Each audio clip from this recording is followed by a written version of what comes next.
कुपवाडमध्ये महिलेच्या हत्येचा निषेध, आरोपीला फाशीची मागणी।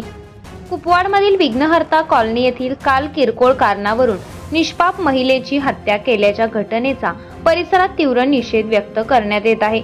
मिळालेल्या माहितीनुसार सदर हत्या फरीद शेख या आरोपीने केली आहे। या घटनेमुळे स्थानिक नागरिकांमध्ये संतापाची लाट उसळली आहे। या प्रकरणी सर्व समाज बांधव व परिसरातील नागरिक उद्या सोमवार दिनांक 17 ऑगस्ट रोजी सकाळी 10:30 कुपवाड MIDC पोलीस स्टेशन येथे निवेदन देणार आहेत। निवेदनाद्वारे आंदोलकांनी मागणी केली आहे की सदर प्रकरण फास्ट ट्रॅक कोर्टात चालून आरोपीस लवकरात लवकर फाशीची शिक्षा द्यावी।